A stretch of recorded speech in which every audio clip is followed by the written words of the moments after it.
It won't be long until the very serious business of our 1 to 24 championship predictions. Let's ease ourselves in with something a little less high pressured and maybe, by God, even a little bit of fun. It's time for our 25-26 EFL Championship bold predictions. There is one rule here. If you can't be right, be bold. And you think you're being outlandish, but what if I told you the number of clean sheets Burnley were going to keep at the start of last season, or the number of firings that there would be in the Championship, or the record low number of points it would have taken you to get into the playoffs? There you go. Stranger things have happened, and they've all probably happened in the EFL Championship. Let's get into my bold predictions. I've got 8 of them for you. Starting with number 1, 20 too many. And we've got to call out the Championship strikers. Pathetic. Last year, no striker. And I think it's the first time in the Championship era, possibly, someone fact check me on this, that nobody got 20 goals. Certainly once you go back into the pre-Championship and 2 up top. I bet every season you had multiple players on 20 goals. No one managed it last season. Joel Pirou of Leeds, and he banged in 4 in one game towards the end of the season as well, didn't he? He stacked up 19 to win that there golden boot. So, go big or go home. I am predicting that not 1, not 2, 3 or 4 players, but 5 players will score 20 goals next season. We're going to go from 0 to 5, and I had a little check back. It has happened in recent times. The last time was 21-22. We had 5 players scoring 20 plus goals. Why don't you hit pause?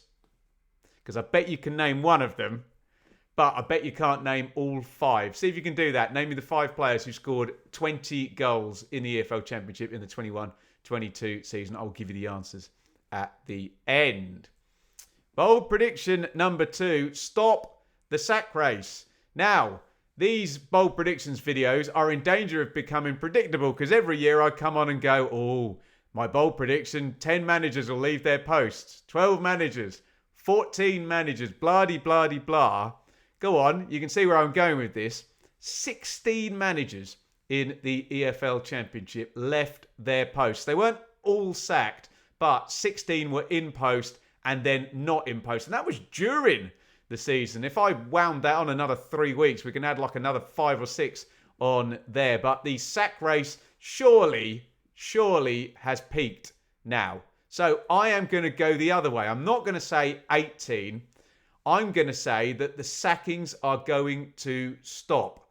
Because, maybe this is foolhardy logic, but we know there's going to be a minimum of 10 new faces in at Championship clubs. And okay, someone will probably tell me in the comments, yeah, but Ben, the average lifespan's like 9 months or something, so that doesn't necessarily matter. You're probably right, but this is bold predictions. So I'm going to half that number, 16, and I'm going to say, and these are just sackings, no going to different jobs, no resigning, retiring, whatever, 8 sackings or fewer in the Championship. It's got to stop. And I'm predicting in my bold predictions here that next season is going to be the time where the owners start to see sense and stop having 2, 3, 4 managers every single season.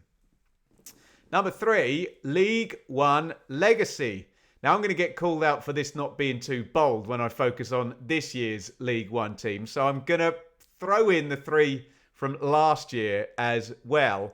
And we had all 3 surviving. So fair play, Pompey, Derby and Oxford. In fact, it's only Plymouth actually with Ipswich and Sheffield Wednesday, but we won't comment on the possible future of Sheffield Wednesday this season, not gone back down to League One as well. Plymouth are the only ones that have. I didn't word that very well. You know what I'm saying over those past 3 years. The teams that have come up from League One have done jolly well, including, if you go back to Sunderland's year as well, a couple of them getting into the Premier League. More on that in a little bit. So I am going to predict that, look, it's not a stretch to say that Birmingham and Wrexham are probably going to be all right. Charlton may be a little bit on the edge. And that throws then back into the conversation the likes of Oxford. Derby maybe less so, but Pompey, I don't know, you tell me. Let's say the League One legacy is a positive one and not a single one of those 6 teams that have been promoted in the last 2 seasons, that is Oxford, Derby, Pompey, Birmingham, Wrexham and Charlton, will be starting in League One next season. I don't necessarily know what that means at the bottom, because 3 teams have got to go down, someone's got to drop, but let's say that the League One legacy is going to continue to be positive.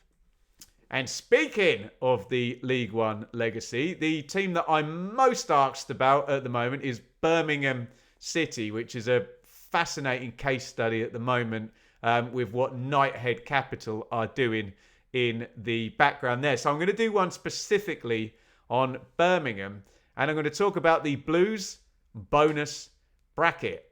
So I thought, what are Birmingham trying to emulate here? Well, they'd love to emulate Ipswich Town and go back-to-back promotions. Or maybe Sunderland a couple of seasons before, who straight up from League One got into the playoffs. That Sunderland team got 69 points, so fairly low total, but remember Bristol City got in there with 68. Ipswich obviously completely killed it and got 96 points. What would happen if you took an average of those 2 teams that Birmingham would probably quite like to emulate? Well, if you're quicker at maths than me, because I've already got it written down and worked out, you'll know that that is 82.5 points. That's an interesting number, isn't it? That doesn't sound ridiculously far-fetched. Can I give myself a little spread? Can we go down to 81 and up to 84? Are Birmingham going to land in that bracket exactly halfway between Ipswich, who went coast to coast and straight into the Premier League, and Sunderland, who slipped into the playoffs there? That is my Blues bonus bracket. Are they going to be anywhere there near that number? This is bold prediction, so I am going to say they are. Number 5 is top half turmoil. And we're talking about managers again here, because 3 managers, see if you can name them, led their clubs to top half finishes last season and got fired. Have you named them? Yes, you have. Surely you have. Chris Wilder, who lost in the playoff final there with Sheffield United. Tony Mowbray came in and then straight back out again at West Bromwich Albion. And Michael Carrick, after showing great signs in his first kind of part season at Middlesbrough, his race is run there and he was sacked by Steve Gibson. So, despite this top half turmoil, and despite what I said earlier about job changes, fewer than 8, I'm going to predict that all 3 of these managers will be back in work in English football in the Championship before the end of next season. Sorry, this coming season. You know what I'm saying. Before the end of 25-26. So Wilder to return, Carrick to return, and Mowbray, hopefully his health is okay. He was obviously signed off to go back to West Brom. All 3 to return. Can you see it happening? If not, how many of those 3? And could they return somewhere else? Not in the EFL Championship. Maybe in Carrick's case, that could be possible that he pops up elsewhere. But we're all about the Championship, and I'm going to predict all 3 of those guys. Promotion winners, 2 of them in terms of Wilder and Mowbray as well. Surely there'll be gigs for them soon. Number 6, 2 out of 12. Bear with me on my cryptic title here, but only 1 out of the last 10 teams to be promoted automatically from the EFL Championship. You know what's coming, because we've got to talk money. We've got to talk parachute payments. Only 1 of the last 10, Ipswich, in 2024 to get promoted automatically was not in receipt of parachute payments. You have to go back to Leeds then in the COVID season, 1920. They were the previous team to do it. Pretty well funded, as well, actually, back then, that Leeds team. But my point being, not with that relegation and that Premier League parachute money. So, even though the team I support now is in receipt of parachute payments, and obviously we have Southampton, Leicester, Sheffield United, could we get a second team out of 12? Who could it be? Let me know in the comments. Finish in the top 2. And yeah, let's just name names. That is not Ipswich, Southampton, Leicester, or Sheffield United. Only 4 to choose from. The odds say it's not going to happen. 90% of the teams in the top 2 have been in receipt of parachute payments. But we're here for the bold prediction. So let's say somebody does it and we go 2 out of 12. I'm not going to go 3 out of 12. Surely one of the parachute teams is going to finish in the top 2, or one of the places is going to be taken by a parachute team. But for the good of English football, we need to stop this yo-yoing and domination, and well, see what happens when they go up. But yeah, 2 out of 12 I am going for. Number 7 is the Hall of Shame. Now, do I name names here? I probably do. But if, for example, a team that might be in turmoil at the moment scored fewer than 30 points, which is what Barnsley did in 21-22, then in the Championship era, they would be one of the worst 5 teams to compete in the division. Could we get somebody join the Hall of Fame? Let's just say it how it is. Right now, the way things are going at Sheffield Wednesday, if they don't get things sorted before the first transfer window, there is every chance they could be like one of these teams on the list, which is Blackpool, who basically had massive owner problems, therefore exodus, therefore no players, therefore cobble together a team and not score very many points across the season. This is one of the bold predictions I hope I am sorely wrong about. So let's throw it into the universe and hope it doesn't happen. But could, the way things are going, we see Sheffield Wednesday join the Hall of Fame and score fewer than 30 points? Right, the last one is exceptionally self-indulgent. And if you're from East Anglia, you will know exactly straight away as soon as you see the words 17 years. Whoever you support, imagine your team not being able to beat their nearest and dearest rivals for 17 years. Well, Ipswich Town last beat Norwich City in 2009, which was April the 9th. Giovanni Dos Santos, I can't even remember. It's been so long ago.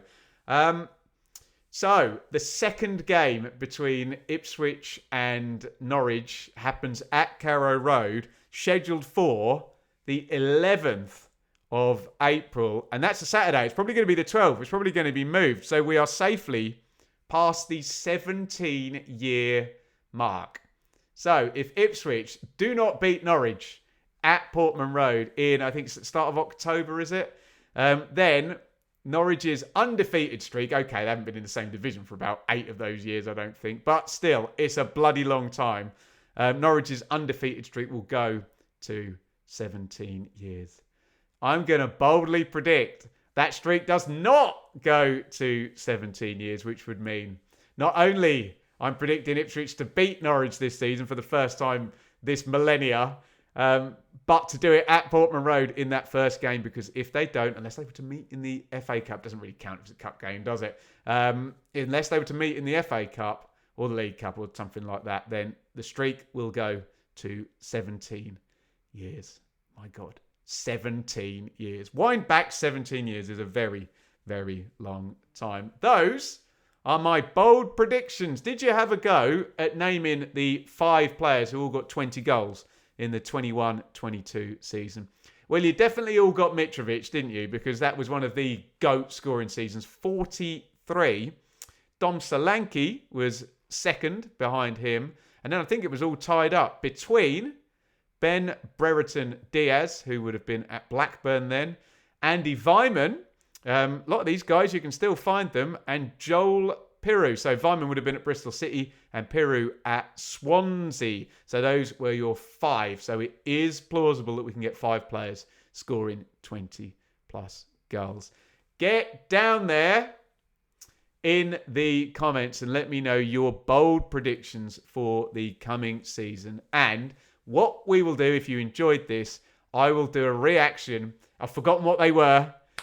Things move fast, and this was a year ago. I'll do a reaction to my bold predictions I made last season to see if any of them actually came close to coming in. But I want to hear yours down there in the comments. So fill your boots. Have some fun. It's only semi-serious, but someone will nail an absolute cracker here. Maybe go back and check the comments from last season's and see who was Nostradamus there.